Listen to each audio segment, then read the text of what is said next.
everybody, or should I say, sup, bitches? It's Nerdgasm. We're back. We're back in this piece, as Caleb Koho would say. I am Tim Berkala. I am in the hosting chair. Today, we are going to be doing an exhibition match because we needed to fill a slot because we had some dropouts. Things happen. The world is on fire, but we're here nonetheless, and it's going to be fun. We've got a really, really fun exhibition match for you. Making his return to Nerdgasm for this exhibition match, we've got Kaleb Koho. Caleb, how you doing? I just want to be friends with Cody and Tim again and play Call of Duty Warzone. All right, great. And his opponent tonight, making his debut in a Nerdgasm, Cody Newberry. Hi, Cody. How are you?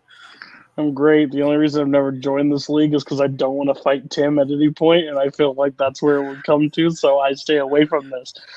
But I was going to fight Boatman, but we just figured that was a defenseless child, so they gave me Koho, and this doesn't count towards anything. Asterisk, if I lose, it doesn't count ever on any of my records. So I'm just here for fun. Koho almost beat me the last time we debated, so I'm a little nervous for this, but it should be fun. Yes, Koho is a nasty, nasty little child when it comes to debate. I can speak from experience as well. On the hosting, judging desk with me today, we have Douglas Castle. How are you, sir? Man, I'm good. I'm excited. This is this is bound to be a warpath. Even if it's an exhibition, there might be some her for words thrown at one point, and I'm just here to laugh. Yes, because that's my saying now. That is your new catchphrase. And also here, not to laugh, it seems like, is Maggie Berkala. Hello, my beautiful bride. How are you? I'm all right. I'm here to witness what will happen here.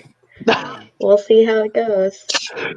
As she pops open another beer to pop back, we will get started right away. And again, guys, this is an exhibition match. This is for fun, but it's going to be really fun for us because we basically got the Nerdgasm team here fighting each other, and it's really fun. I like that. That's exciting. It's going to be interesting, and we're going to get started right away with the first question, which is going to be a doozy right away, which is Disney animation. And your question is, what is the best Disney Renaissance song? So you guys are going to get 1 minute to have an opening statement. We are going to start with, I believe, Cody. On this one, you get 1 minute to open your debate when you start talking. Okay, so I think the best Renaissance song is The Circle of Life from Lion King.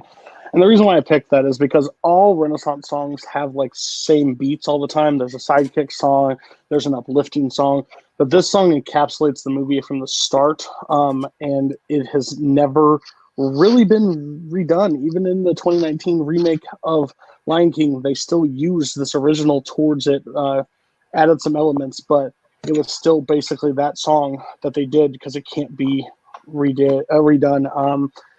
It was the trailer for this movie. It stands alone. It starts the movie off right. It, like I said, it encapsulates the entire movie, and every other song in the movie does what other songs in Renaissance does, but nothing in Renaissance does what Circle of Life does.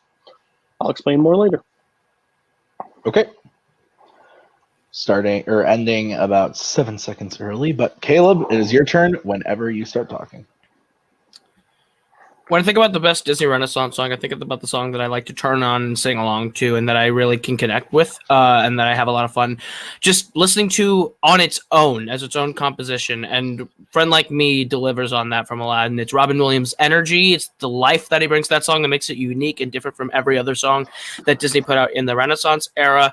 It covers so many different moods. It goes from sort of this manic up, and there's like these like lows in the song too, where we kind of get a breather, and then we go right back to the manic, and it's this sort of like, it's this perfect sort of encapsulation of the movie Aladdin, and also stands alone as its own song that can be listened to and enjoyed in its own little sphere. So that's why I think that makes it the best Disney Renaissance song. We'll talk about more about Circle of Life in the main notes. Okay, stopping about 15 seconds early, but guys, go ahead and whenever one of you starts talking, you've got 5 minutes of free form. I will come in when there is about 30 seconds, 1 minute left to give you a little reminder. But otherwise, after that, we're going to go. Go ahead.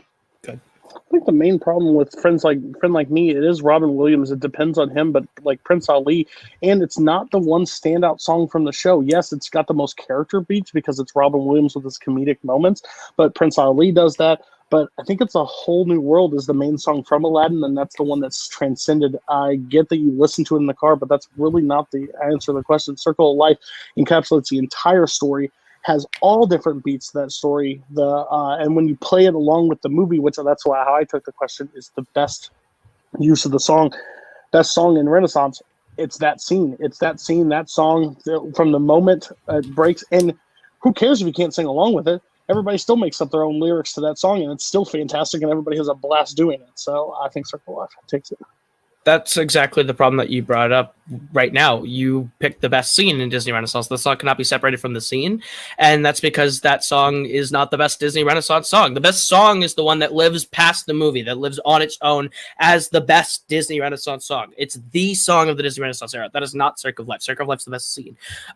Whereas Friend Like Me, it is the best song from the movie. Everyone can go, oh, A Whole New World. No, everyone thinks A Whole New World's overrated these days. Prince Ali is a worse version of Friend Like Me. It's just trying to do the same thing, but it doesn't actually capture it. Friend Like Me, on the whole, captures the spirit of the movie, and it does it in a way where you can listen to it individually from the movie, because it does have those highs and it has those lows, and it covers absolutely everything that Robin Williams is. Robin Williams is the heart of that song because he's the performer, but I think it's Genie and Friend Like Me that defines what the Disney Renaissance era songs can be and strive to be.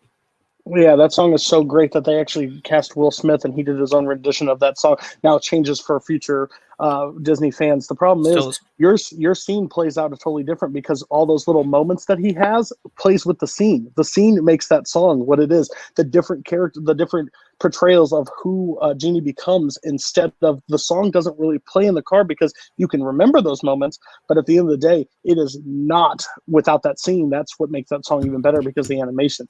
Circle of Life, you can say what you want.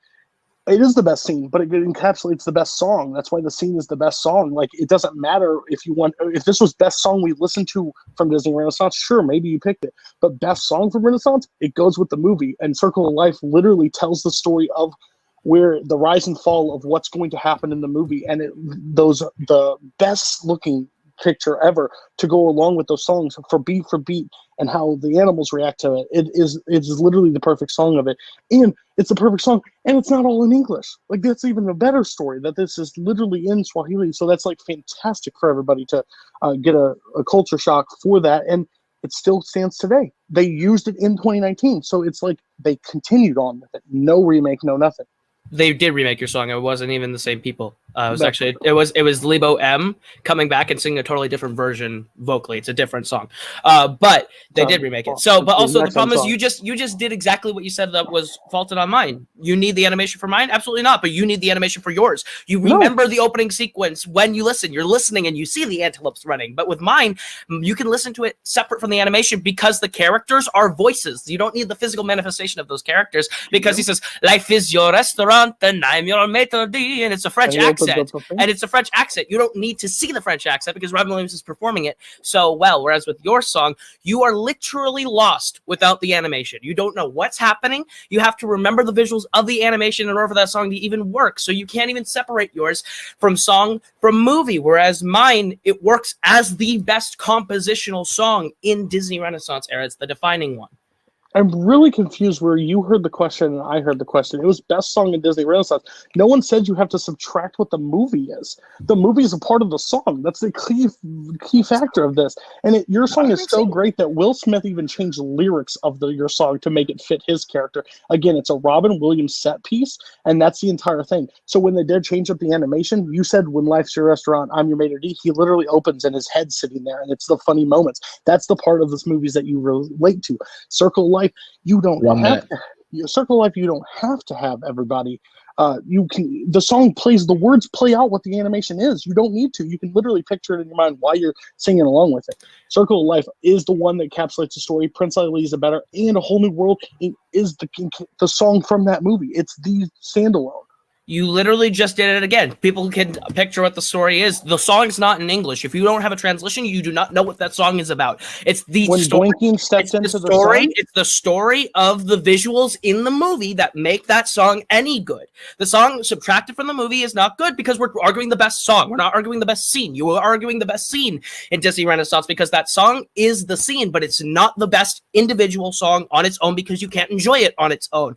Whereas Friend Like Me is better than Prince Ali. Prince Ali is trying to do exactly what Friend Like Me did for the entire time, but it can't. It's not as good, and A Whole New World is not even nearly the most defining movie of the song because everyone thinks it's overrated this time, whereas A Friend Like Me is the defining song. It captures exactly the spirit of that movie, and you Is can dance the happening? song This as a is about perfect a movie. composition of the This is movie. about a movie, not a song. Like Yes, you it is. have It's to about the song. The argument's the Wow. song. You argued the movie. Time. It plays both. All right. So strike both. He said after time. All right. So, we are gonna start with Cody for Caleb. his. Oh yeah, I'm sorry. Yes, Yeah, you started last time. So we'll start with Caleb. You get 45 seconds. Minute. We think- changed it to a minute. I think it it's a minute. 21? I don't know. I don't care. It's fine. Just let me. Just let You me tell talk. me what It's to an go with. exhibition. I'll We'll go finish 1 whenever I minute. finish. It's fine. We'll go 1 minute. Time is yours, Caleb. When you start.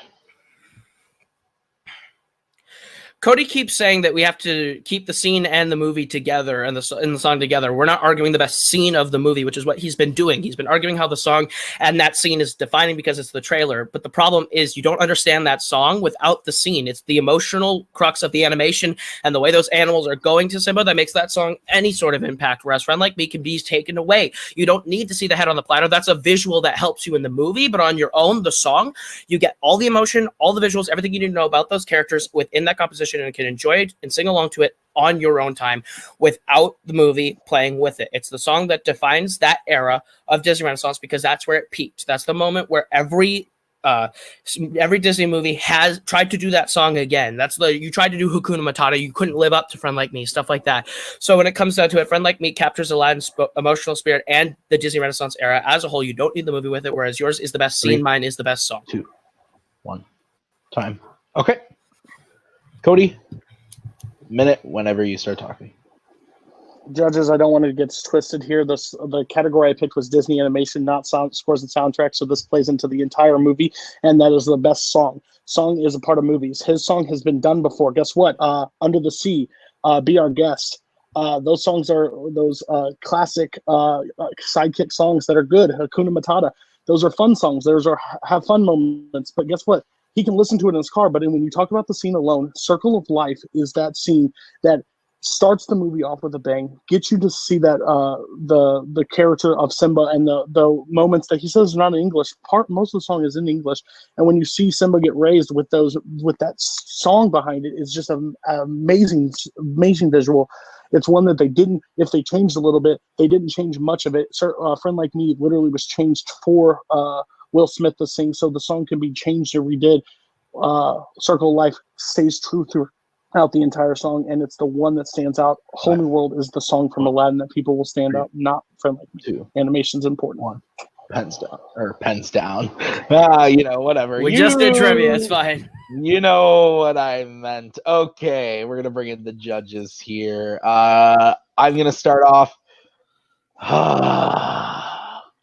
This was a greght fight. So this is gonna be a fun exhibition. There was a lot of really good back and forth. I think I liked where Caleb was going with a lot of his arguments of, like we're talking about song, we're not talking about the scene itself, but Cody combating that, saying the categories, Disney animation, like we're not talking about scores and soundtracks, like I'm taking it as the scene overall. I think both kind of portrayed why their song was really good. In the end, I think I'm going to give it to Caleb. I think he just had a little bit more about why his song was better overall than Circle of Life for his movie and for the Renaissance era than Cody for Circle of Life. But that's just me. I'll go to Doug next. Yeah, I agree with Tim. The jabs were thrown back and forth. The one argument that I heard that I didn't hear Caleb counter argue was why Friend Like You was the best song on Aladdin when Cody hit him with "It's not even the one that people are the most like kind of like iconic version to pull out of that, which was Part of the World." I didn't hear Kaleb kind of jab at why Circle of Life wasn't the best song on a Lion King. So Cody gets my point right there. All right. So Maggie, it comes down to you. No. Well, so I get what they were both arguing in terms of, are we talking about song, are we talking about movie? And I get all of Kayle's arguments about how Friend Like Me is like a song might stand on its own better than Circle of Life does. But I agree with Cody that it's more than just the song. Like, I think that, like, sorry, but Friend Like Me isn't going to make my dad cry. Like, Circle of Life made my dad literally weep in public. So, like, I think that movie really does bring something, and it really does encapsulate the movie, like Cody said. And also when Koho said that Friend Like Me is the best song in the movie and it encapsulates what the movie is, I totally disagree with that. Like, the movie is, while it is about Genie and Aladdin's relationship, like, it's about Jasmine and Aladdin. Like, don't pretend that it's not. So I'm going to give the point to Cody. All right. So point number 1 goes to Mr. Newberry. Who would have thunk it that I went with Kaleb and not my dear, dear friend, while everyone else went against me? It's fine. This is going to be stressful. I'm going to get shot in Call of Duty later. Okay. Let's move on to the next question, which is going to be in the category of DC. And the question is, what DC character should get the Joker movie treatment? We are going to start with Kaleb on this one. Kaleb, 1 minute whenever you start talking.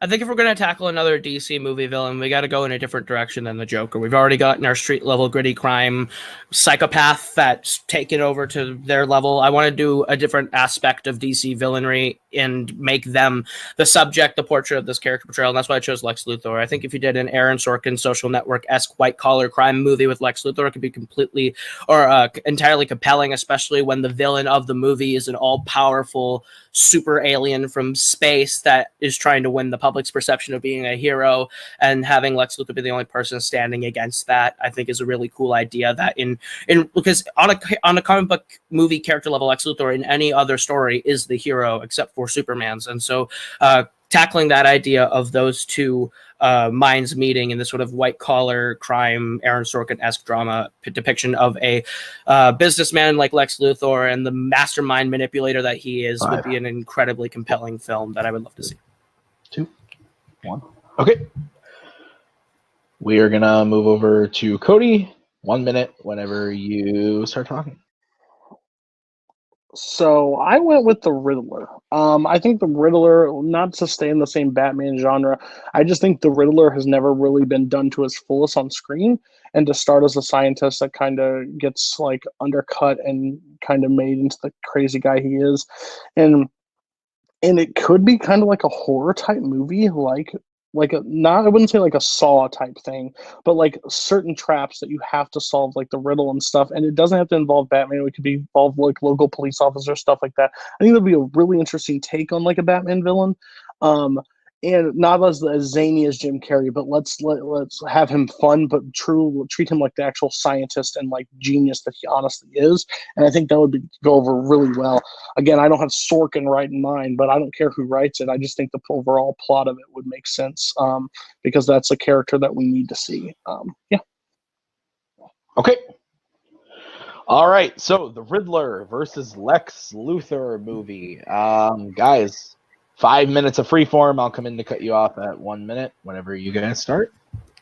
We've already seen the Riddler movie with the Joker movie. They have very similar sympathetic backgrounds and sort of that sort of rise to being a criminal mastermind that deals with Batman. I feel like I've already seen it. Whereas with with a Riddler movie, it feels like a lot of a retread of a lot of the same Joker beats. He's a sympathetic character, and if you want to make him a hero in the situation, the Riddler, when he becomes a villain, is not sympathetic anymore. He's just a crazy SOB that fucks with Batman because the police can't handle him. And if you're saying no Batman, then you have to make the police the villains. That's what you said, and that's a one-sided battle that's over in 30 minutes. A Lex Luthor story is one that could delve into a lot of ideas that we have never really explored in the DCU or in DC in general, with this this guy who's come from privilege and is thinking he's the hero and this sort of master manipulator, knows how to control people and knows how to get what he wants, and then someone more powerful than him comes along, and how does he deal with that idea? I think that's a lot more of an interesting concept than a Joker 2 with a guy with a question mark.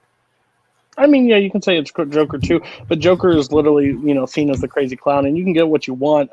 Again, you can take different, just because it's a way in a comic doesn't mean you just take the character and make it your own story. He doesn't have to overpower. He doesn't have to be crazy. And we've already seen like a crazy billionaire rise to power takes it. It's called Donald Trump, the movie, and I don't want to see Lex Luthor become that. No offense. I don't care about Superman is not good in the public eye anymore. I mean, if you can say what you want, but his movies have not been that successful anymore. So at the end of the day, I don't think we want to see that. And the last version of Type That character was Jesse Eisenberg, and it was really bad. If you want to see a bald guy take over streets, I want to see the Kingpin movie. I don't want to see a Lex Luthor movie because I don't feel like that character. And plus, you have to have Superman in that movie, and Superman will overshine Lex Luthor. That's the problem. I think setting up traps, setting up the riddle to start the game. Yes, you'll include Batman later because that's what they're planning on doing with Joker now. But you include that. That could be the setup leading into a Batman movie. Let him have his own story. Let him see the demise of who the Riddler becomes, and then Batman has to stop him in the next movie. I think that would be genius. We've already seen your movie. It's called Joker. And setting it up for a Batman 2, that is 100% true. And the thing is, you're trying to pitch this like criminal mastermind who can handle the police. That movie's not interesting to me. The Riddler is just not a character that can sustain his own movie. The last time we saw the Joker was Jim Carrey, so people are going to be expecting something like that. Whereas with Lex Luthor is a character that needs to be done better than the Jesse Eisenberg version. And the thing is, Superman is not the focus of the movie. He's not the draw. He's a secondary, ancillary figure in the background. You see blurs. You see this. That's the beauty of it. We've been able to pull something like that off in a horror version like Brightburn. Now, take the idea of a horror Superman and make him an ancillary character that shows up, maybe only comes face to face Lex Luthor once in the movie, and it's Lex Luthor in this sort of mental mind game battle with the public and trying to convince people that Superman is evil. And the thing is, it's not a Donald Trump story. It's not, because Lex Luthor is not a Donald Trump character. He actually is a calculating, cunning character that knows how to say and when to say things, which is why he would be able to use the power of persuasion and words in a way that you've never seen a villain use. And that's why Lex Luthor works more as a protagonist. The Riddler just doesn't work as a protagonist. Well, you're telling me that it wouldn't work, but I'm telling you about a billionaire that has to convince the media to end up stealing an election, like stealing the public eye. That's called Donald Trump. I'm sorry, you can say what you want, and it could be a weird tactic to use, but I'm telling you, I don't think the character of an inner-sized businessman convincing the media lasts for 2 hours, especially when there's a hero on the earth that can literally stop him, and you're just using him as a solo character behind the scenes. I don't even know where that story goes. It doesn't, and you said mine is the Joker. Well, fine. It's a Joker movie treatment. It's a superhero, a villain to get that public eye. And he does it different than what Joker is. Joker went a totally different way than what Joker honestly is. He's a super person. So with him setting up traps and setting up the little things, that's something that you don't know about. And then it sets into the Batman world. Give him his setup. Let us know what the villain's all about. And then introduce Batman. The same thing that we're doing Joker. Lex Luthor is a boring character. And I don't want to watch C-SPAN the movie tell me a breakdown of what he's doing to the media, sending out tweets and convincing people. A Riddler movie that you have is 45 minutes. It's a setup for a movie that I would rather watch a sequel to. The problem is Lex Luthor is not a battle with the media person. He's a character that is trying to convince you that Superman is the bad guy, and Superman can't stop Lex Luthor. That's the thing. Every time he tries to put Lex Luthor away, Lex Luthor comes back because Lex Luthor is a white-collar criminal. He never can go away. And that puts that, like, competition of these two in this battle of brain versus brawn is a much more interesting story than Riddler sitting here with a question mark on his head saying, I got bullied and now I'm going to kill cops. There's nothing sympathetic about that. Nothing sympathetic about that. Nothing sympathetic about that. Time. Okay. He did blah, blah, blah, after the time, so count it. Okay. I don't know what he said. Blah, blah, blah, blah, that's fine. You can cut it. Alrighty then. Okay. Cody, you are going to start. You get 1 minute to close out your argument. I think it's really weird that he says that my movie's 45 minutes, Joker was 2 hours, and it worked out perfectly. So you could see him as the start of a scientist and, bosses undermining him, not thinking he's smart enough, and him proving the factor and the mental mind games in that movie, kind of like what his movie is, but his movie is boring at this time. Superman's there, but you don't get to see him. He convinces everybody that Superman's bad, by tweets, emails? What is the point of that movie? He says mine's boring, but I would be bored to tears watching him in the computer in the lab saying, we can say that he pushed an old woman in front of traffic. Like, how do you say Superman's bad besides his immigration policy? I'm telling you, this man's Trump. So I don't believe that this is the movie for what DC is going to do. I think the Riddler would be a fun mind game to set up a world inside the Batman. Get inside the villain, because every superhero movie just tells the villain who he is, and he just shows up and gets eliminated. But if you have a setup for a villain, that makes you have a thing. And Neil Patrick Harris is that character would actually be pretty good. Time. Okay. Caleb, get a minute to close your argument whenever you start. You say my movie's boring, but The Social Network's one of your favorite movies of all time, and it's literally the same story. It's the same story of a man who has to fight the perception of who he is and what he's against. I'm pitching you The Social Network, a Mark Zuckerberg-like character called Lex Luthor, who is trying to stop his enemy, who is an alien, and does not trust him because no one else can see the villain in front of them. Superman is the villain of the movie. That's not boring. That's The Social Network. That is a Best Picture nominee in disguise. Your movie is literally nothing. You keep pitching me traps, sets up traps, and kills the police officers. There's nothing enticing about that. Yours is just trying to do the Joker, but you don't have the emotional backbone or story to carry a Joker runtime or a character as nearly as compelling to carry a Joker runtime, whereas I do. I have a totally different layout and a world to explore and a whole different cast of characters to include. You can have Lois Lane in there as a thorn in Lex Luthor's side. You have all the different people at LexCorp that can provide supporting characters. There's so much more to explore with Lex Luthor. We've already seen Riddler. It's called Joker. Time. Okay. Hoofta-dee-doo, Doug. Yeah. This was fun. This was a great fight. I actually really like the pitch of both of these, but I actually am not going to go first. Never mind. Wait. We're going to start with Doug. You get to go first.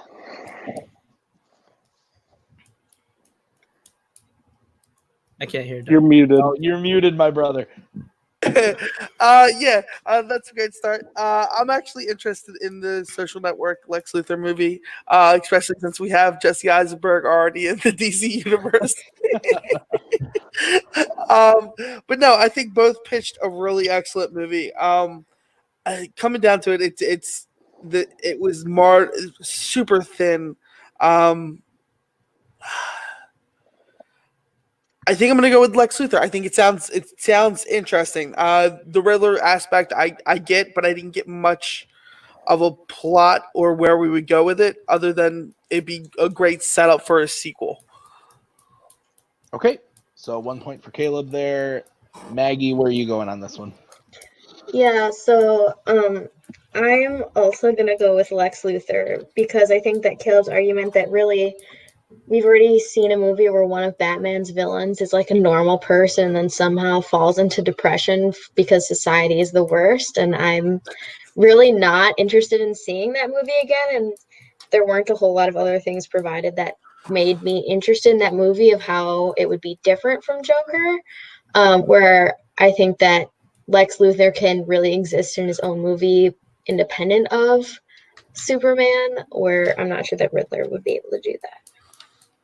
All right. Well, that means Caleb does get this point. I am once again the odd man out. I thought this was Cody's, honestly, 100%. I thought that Caleb didn't really do a lot to, combat Cody, other than saying it's a Joker movie. It's Joker again. I didn't really get anything other than that for most of Caleb's argument. I will say that I liked both pitches. I would want to see both of those movies. I think an Oscar-centered Lex Luthor movie does sound pretty dope. But at the same time, I love Cody's pitch of like a Saw-esque, like Riddler traps him against the police type thing. I like that pitch as well. So I would have gone Cody personally, but I am just the odd man out tonight. That's okay. It is now 1-1. 1 Caleb, 1 Cody. That means next question is Pixar. And the question is, what Pixar movie that hasn't had a sequel should get a sequel? We are going to start with Cody on this one. Whenever you start talking, Cody, you're good to go. Get him. There was a movie that came out, and it dealt with emotions, and some person on this group thinks it's one of the most overrated movies of all time, and I would tell him he's 100% incorrect on that. And this is Inside Out. I think Inside Out created this insane mega world that you could go into and have Riley either be older, struggling through college, something that a lot of people like hasn't seen in a full movie, like of the emotions of what a person goes through, and like, or has her as a mom. I think those characters, as they grow and develop, even the emotions themselves, set up this world perfectly. It's something that it sat with me. That movie is so emotionally wrecking at times because it tackles what it is to be as a child, and you have to put yourself back in those shoes. But to be something more realistic while people are growing up from the Pixar world that grew up with the Toy Stories and stuff is something that you can dive into and see the actual emotion and see like the mental health side, depression, and stuff like that people have to go through when they get older. I think would just be a beautiful story to tell. Okay. Caleb, 1 minute to open your argument whenever you start talking. I think we can all agree the best Pixar movie of all time is Monsters, Inc. It's a film that deals with your fears and also looking past appearances and finding the truth. And I think a sequel to this movie is needed now more than ever, especially if you can go back into the world of Monsters, Inc. and find something else to do. A sequel to continue forward where you find out that maybe laughter wasn't the key and that there's another key that they need to do. There's a different emotion that they need to spark to fix their society. Boo coming back and wrapping up that plot line with Sully that we had a tease for at the end, I think would be extremely interesting. There's a whole lot of different places you can go. Mike Wazowski and Sully are an incredibly charismatic duo. There's the reason why we got the prequel. And I think that continuing their story forward is a story that we should look into and explore doing, and looking to see another story with these characters that deals maybe more on fear, on looking at appearances and seeing that they can be deceiving and finding the truth in the heart of what people really are like. And I think it'd be a much more interesting and compelling Pixar sequel than anything we've gotten so far. Okay. All right. Definitely not trying to sway the judges whatsoever. Caleb Koho with his opening statement, but we will move on. Guys, 5 minutes of free form whenever one of you starts talking. Can we stop already? We've been through college. Where are we going? The senior citizens home? Listen, Mike and Sully, that's the perfect thing of Monsters, Inc. I'm one that stands by it. The shot when he sees Boo, that is enough. That sends out perfectly. That's an emotional beat that you get to see. I don't want to see her have to come back and rise against another power. What do you mean that the laughter wasn't the answer? That clearly was the answer. You don't need to go any farther. That movie is perfect, and even the prequel is good. Inside Out gives a world of one character that you can go through, but you could literally go through a bunch of different other people, and I still think that you should use Riley. I just think Riley should be older at this point. And then Riley's emotions through different sides, because joy, sadness, all those characters were so captivating. And as you can see in the older ones, with the mom and dad, they get older, they develop even more, they know what the importance of it is, and they could find new struggles. It's a all open world. Yours is closed. It doesn't need to be reopened. Yours is a world that should have never even thought about continuing a sequel in the first place, because it's done. We've seen what it looks like to be an adult. That's her parents. What do you want to do? Go back into Riley's world and see the emotional fake boyfriend magazine thing again? That world is closed, and I have no interest in reopening it. Her as an adult is just the adult side plot that was in the original, and it's all perfectly wrapped up in that one movie. I don't need to taint the original further by exploiting a sequel, because guess what? There's nowhere to go. That movie's done. We've covered it all. The adults cover the subplots of everything you want to do. That if we go further, you're breaking the original. The thing with Monsters, Inc. is that it's not broken. We've already gone back. We can go further. Laughter does not need to be the answer. You can think higher than where the movie left us because there's more story to tell. Imagine Mike and Sully you don't even have to bring back Boo. Imagine Mike and Sully having to figure out there's more to even Monstropolis that they don't understand. Imagine exploring Monstropolis further. Okay. I don't need to go further in Riley's brain. It's a closed book.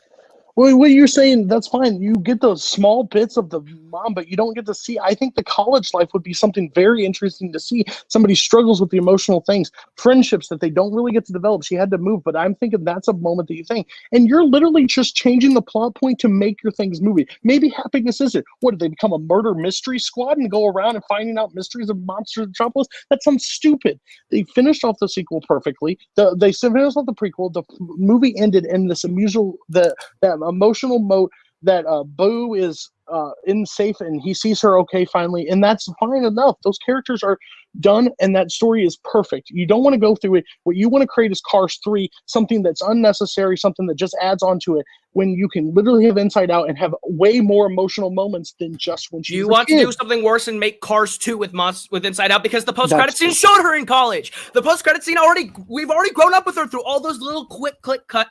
No. Post-credit scenes, yes, you did. You saw other characters. You already saw everything that you are pitching. It's done in the first movie. The movie's done. Leave it. Monsters, Inc., there's at least a world that we can explore with different characters with Mike and Sully being involved. There's more to do. What if the factory just isn't working anymore and they have to figure out why the laughter's gone? You can do so many different ideas with Monsters, Inc. further to say that Boo's story's done. Sure, then don't bring her back. But Mike and Sully's story can go anywhere. Riley's story is done because the post-credit scene covered everything that you're pitching. There is nowhere left to go in the world of Inside Out unless you do a totally new story. Okay. I'm not interested I would like to take a pause here because he's wrong, because at the end of the post-credit scene, it's a bunch of scenes of other people's emotions inside their head, not the same character. No, that's incorrect. That's 100% you're incorrect. False. You haven't seen your movie. So my only viewpoint is there's emotions. There's a bunch of different characters that you can think. The world is already expanded and bigger, and when they get older, new problems arise. That is something that you can touch. That could be more of a teenage type Pixar movie that they can literally handle. They've handled death. They've handled so many different emotions, and that's something that you can build upon. Monsters, Inc. is a done story that you just want to change how it works just to make sure. And now you even said in your last argument, and you get really loud and mad when you know you're losing an argument. That's what is cute. But Monsters, Inc., you literally said Mike and Sully, they can just be there, but we get new characters. Okay, then I'll get a new person named Jack, and he'll be my new character with a new emotions. No. And that's the problem that you just pitched. I'm telling you, Riley you just can pitched continue it then. on. What you just pitched is making it an anthology series. I'm not interested in seeing what Jack the 4-year-old did in the original one. You just said that. I'm not interested in taking the emotions into account in someone else's body. And if you want to keep going with Riley, it's covered. You have not seen your movie. The post-credit scenes literally cover her at older ages in her life. That is what that post-credit scene is.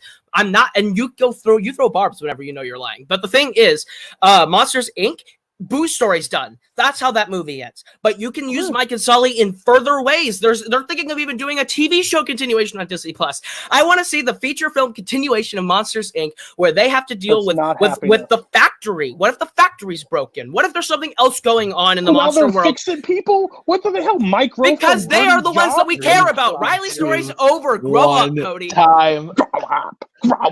How dare you? How dare you? Cody's rant strike. Shush.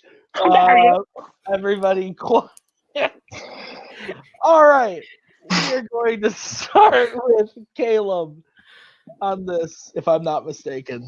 Kaleb, you get a minute whenever to close your argument. Whatever.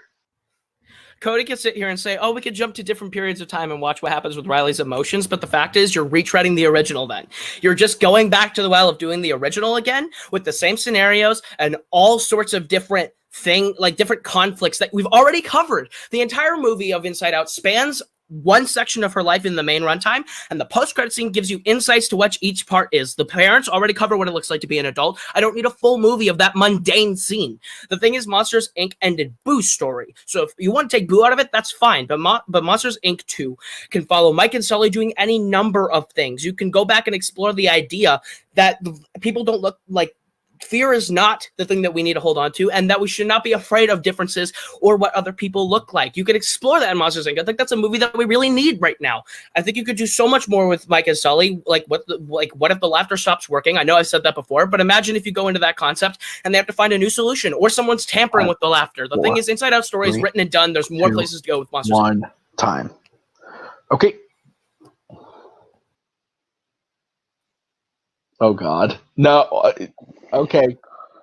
Yeah, literally inside the teacher's mind, not Riley. You're an idiot. Know your stories before you try to throw barbs. At the end of the day, you want to just change reality show of Mike and Sully get new jobs inside Monstropolis, and because laughter didn't work, because I need a debate question answered, and this is the only one because this is Tim's favorite movie. Your thing is a joke. Going through real struggles of what a college age or even married or something like that you don't get to see, and like still bounce between multiple people's emotions. That's something you don't even see. Like Riley could have kids and you have to bounce in between their emotions and how they're feeling, have an entire emotion side. That's something that is interesting. You can tell, you can walk a line to show people where they struggle with mental health or anything like that. Depression, I think, is a key thing that needs to be talked about now. And if a kid's movie, maybe kids will be able to identify faster that they do struggle with that stuff. So I think that's something that you can actually do. Mike and Sully have been beat to death at this point, so you just are trying to suck Tim's dick at this point. So I don't understand what the point is. Mike and time. Dumb. Okay. I will turn this debate around. All right, Maggie, you get to start this time. No. Go ahead. All right. Well, okay. I think that both had good arguments. I understand what Koho is saying about seeing something post Monsters Inc. with Mike and Sully. However, I will also note that his answer to this question is very cheaty to start with, and I don't appreciate it, because the question is, what Pixar movie that doesn't have a sequel? I understand that it's a prequel, but in reality, it's the second movie in the series. But I wouldn't mind seeing Mike and Sully again. However, I think that there is so much more to do with Inside Out. There's lots of different things to explore. I agree with Cody. Koho was talking about the end credit scene. I was like, that's not what it's about. So I looked it up on YouTube to confirm that was true. And I think that seeing Riley at a different age, though I guess it might not appeal as well to children, but seeing her older, like my age, would be something that I'd be super into. Or even if it's just like a different character and a different story, but still with that same like emotions, I would definitely be into that. So I'm going to give the point to Cody. Okay. It is now my turn. This was tough because I love both these movies. Monsters Inc. is my favorite movie, but I do love Inside Out. I want to see another movie from both of these. Hashtag Soul, hashtag Secret Sequel, hashtag 20. But I'm going to give my point to Cody because I got what Koho's pitch as a whole was about, but he kept like throwing things and then kind of like changing what his pitch was to combat Cody, whereas Cody kind of, gave his pitch, he stuck with his guns and kind of said like, no, this is what my movie is. I think you could do this and this. And Kaleb was just kind of like changing his movie at any moment, saying, oh, well, fine. If you don't want Boo, you don't have to have Boo. Stuff like that. I think that he was kind of just like moving around and kind of all over the place when Cody would attack. So I don't think his defense was super strong, although I do like some of the ideas that he had. But overall, I'm going to give my point to Cody. So that means Cody gets the third point. Is now 2-1. Doug, you didn't get to judge on this one, but what would you have gone with? Guys, we're all in unison. It happened finally tonight. I think what Cody pitched was like the better of the two. It seems like Kaleb didn't have a honest, clear-cut vision of what his movie was going to be, and Cody kind of gave us what it would be. Y'all chose the wrong movie though. Onward's the one. Onward. I would have picked Onward. It's fandom rules. It hasn't been. I know. I totally pitched an Onward sequel. Fuck. You guys All forgot right. about Coco also. I do not want them to touch Coco ever. I don't want another death movie, but okay. All We're right, fair getting enough. one this year. We're getting one Yeah. this year. We're getting Soul, baby. That movie looks dope. Oh, that's right. Yeah, that's right. Okay, we're going to go to the final question. Caleb needs to hit this one to stay alive and into the next, to go to the speed round. The category is Oscars, and the question is, what Best Animated Feature winner should also have been nominated for Best Picture? It's a bit of a loaded question, but I think we'll survive. Maybe. Caleb, we are going to start with you on this one. You get 1 minute whenever you start talking. Let's go back to the year 2003. When you look at the Best Picture nominees in a world of 5 nominees, what world is Seabiscuit better than Finding Nemo? I'm sorry, a movie about a horse that wins a race.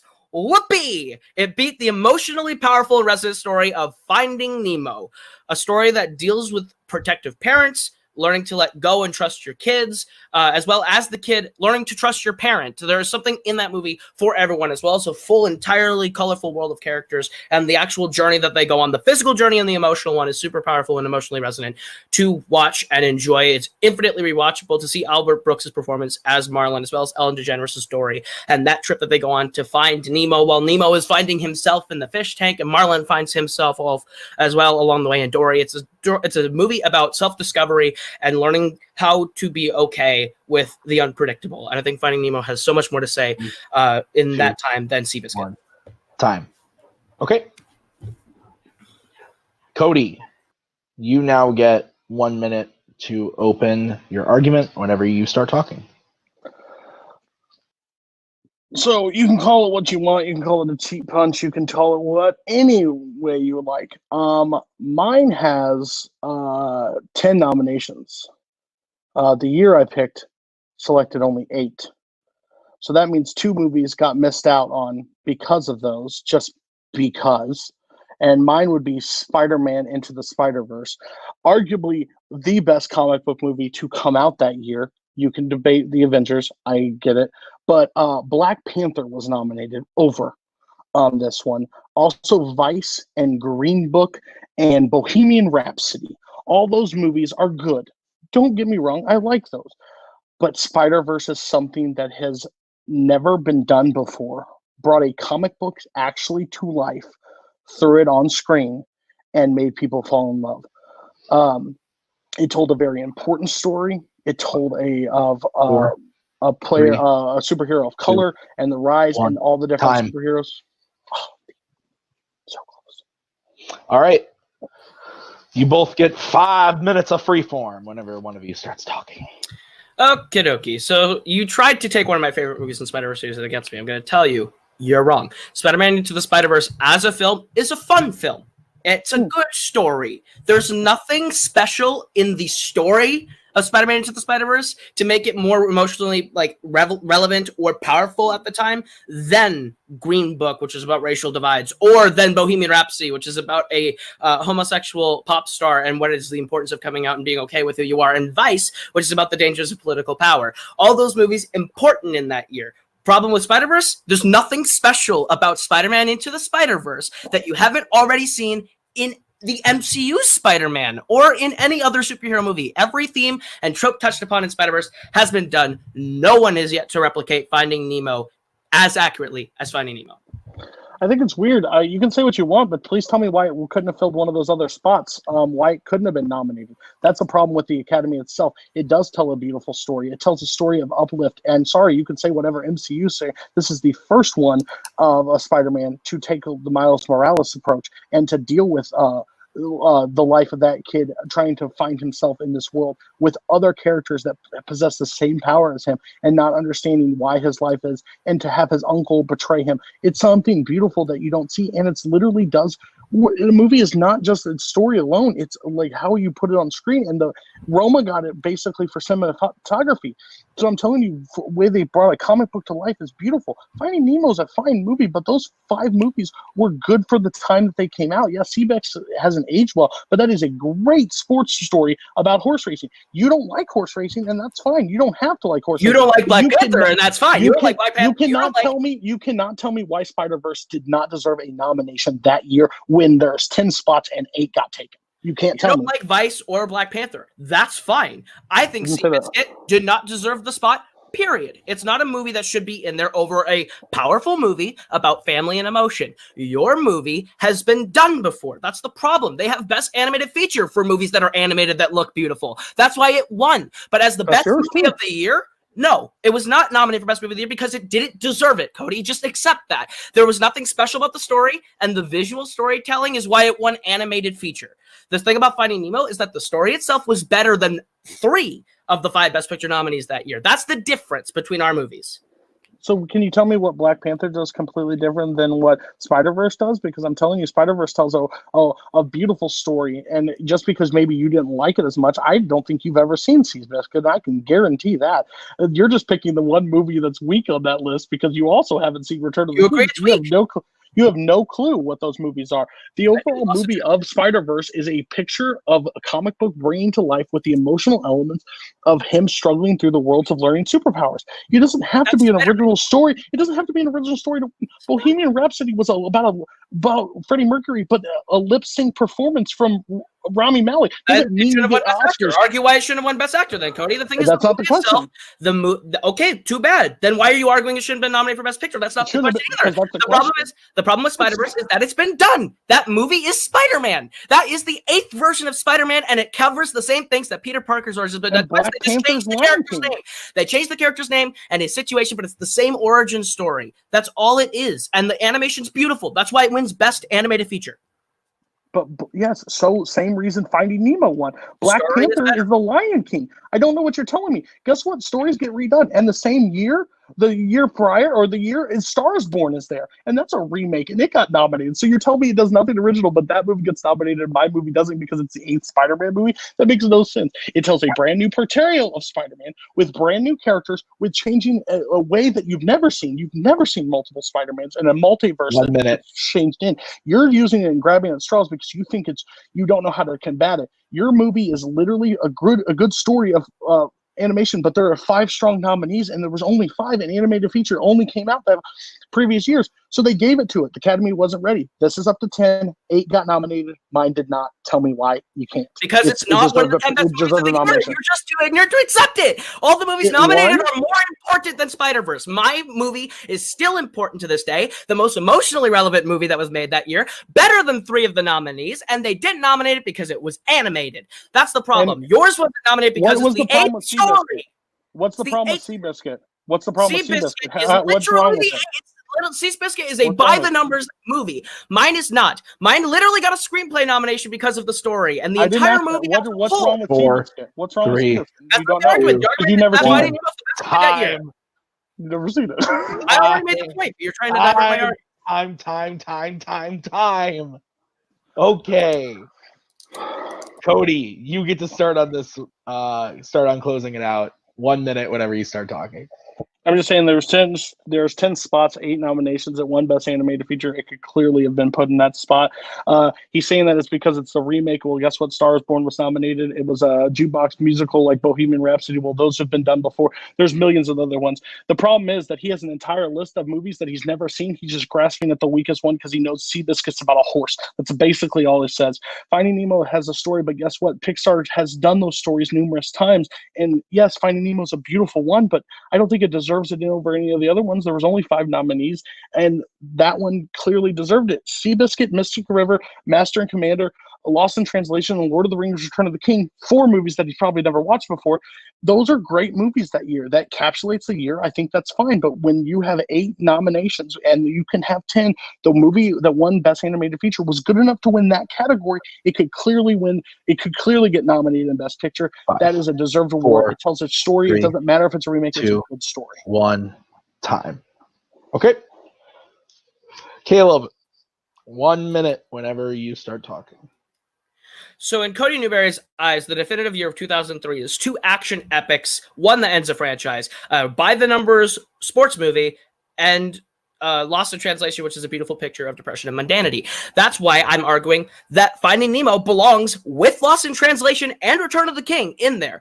The thing is, Master and Commander and Seabiscuit are both okay movies. Finding Nemo is still being talked about to this day. It was the first movie in Pixar to actually deal with that kind of story and that emotional complex. So you want to argue that it should have been done later. Mine's still the best one. The thing is, you don't like the movies in your year. That's fine. There's 10 spots, but they vote on the movies that they think should fit. If there's 8, that's because they felt only 8 deserved it. And guess what? That's because it only did deserve 8. Spider-Verse is not original, and A Star is Born did something original with the original version, and Bohemian Rhapsody did something new with the version of story with Freddie Mercury. That's the problem. Spider-Verse did nothing new. It looked pretty. It won animated feature because it was a great animated movie. Finding Nemo's a great movie because of the story and the characters and the heart that it has, better than the movies nominated that year. Time.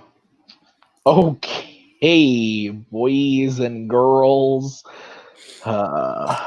What do you think the record for words spoken per minute is? I want Coy, Jandrew, and I to sit down and have a talk off and see who can talk faster. But Coy makes sense. Go ahead. All right. I get to start this one.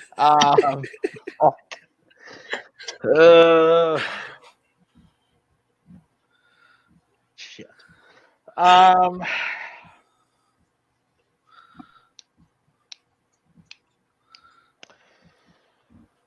Okay, I think I'm gonna go and give my point. I can't look at anyone when I do it. I think I'm gonna give it to Cody. I think because right out of the gate, I loved his argument about, you know, there were only the ability to have 10 nominees. Why wasn't this one there? It was better than this a movie for these reasons.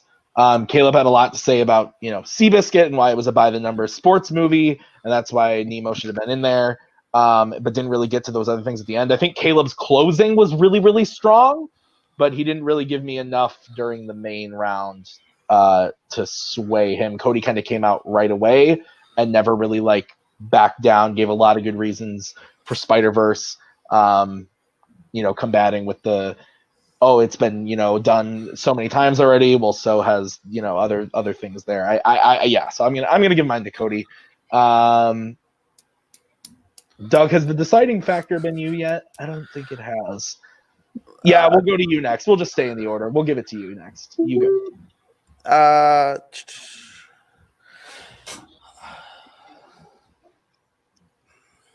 This is so tough. This was good. This was a good one. seeing Cody's face through every transition is just like all right.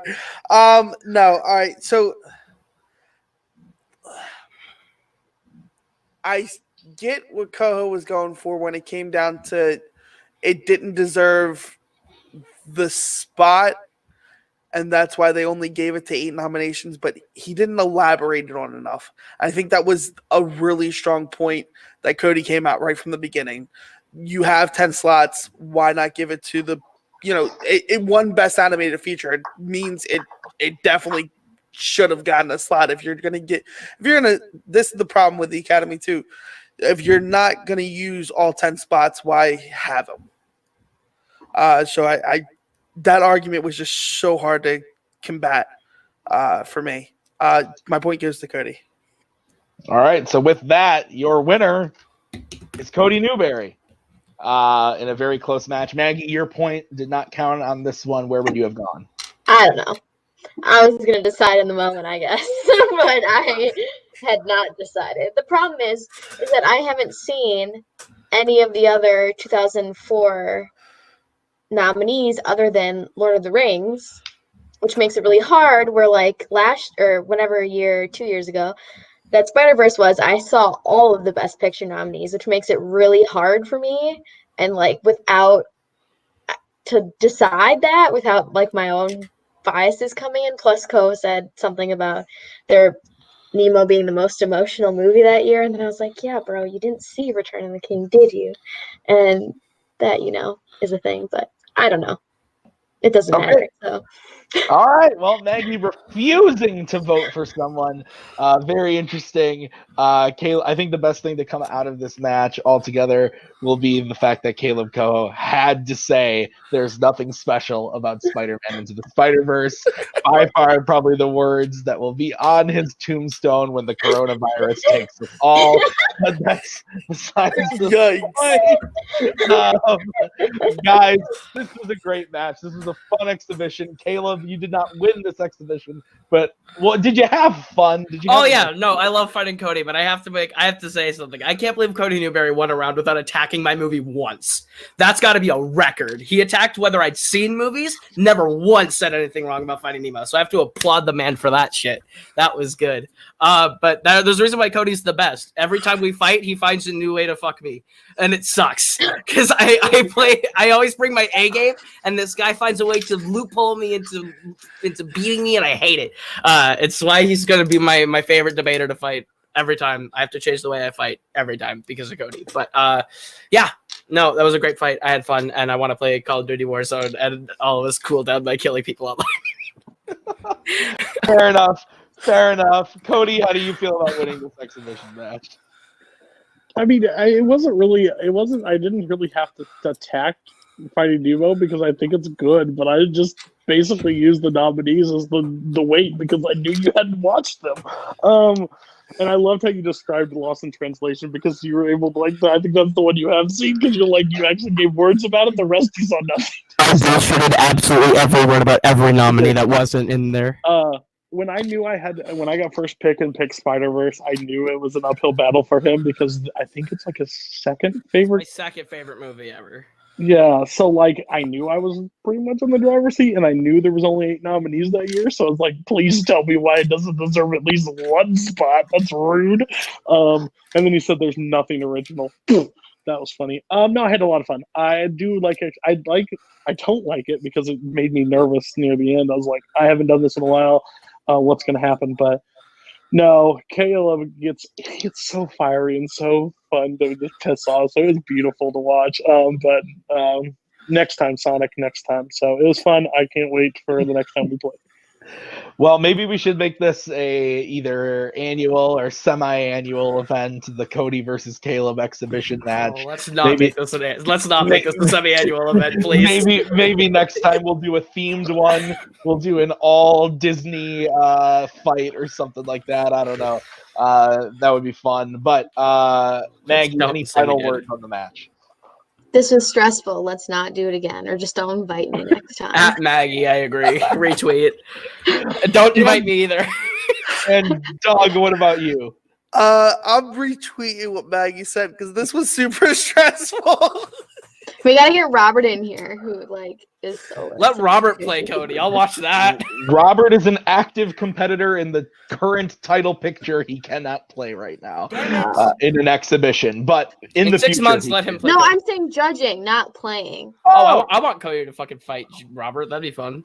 That would be fun. We should do that fight. That fight would be great. The next exhibition match, Cody versus Robert. It's fucking it. That's all right. But guys, thank you so much for watching this exhibition match. This was a lot of fun. In a couple weeks, we've got a new match. We've got Ryan Payne versus Nico Suave Rigoli. That's coming in 2 weeks' time. So be on the lookout for that. Both trying to get to the title. Nico trying to redeem himself. He's 0-2 in this league, so we'll see if he can get a win on his record. We'll see what happens. But guys, again, thank you so much for watching. For Doug, for Maggie, for Kaleb, and for the winner of this exhibition, Cody, thank you guys so much for watching. We will see you guys in a couple weeks with another match. See you later, bitches.